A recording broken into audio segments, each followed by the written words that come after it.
День независимости Таджикистана отметили в Москве. Торжественный прием устроил посол Таджикистана в России. Для гостей подготовили выставку картин, национальных нарядов и музыкальных инструментов, которыми славится центральноазиатская страна.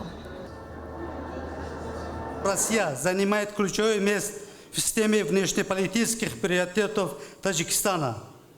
Этому способствует общность интересов истории, культуры и интересов наших стран и народов.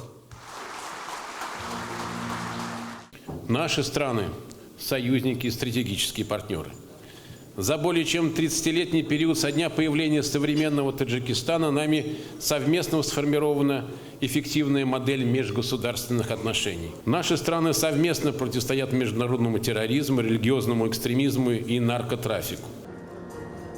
Стороны отметили важность российско-таджикистанских отношений, в том числе экономических. С начала года товарооборот между странами вырос на 17%. Завершился праздник концертом. Программу посвятили культуре и истории народа Таджикистана.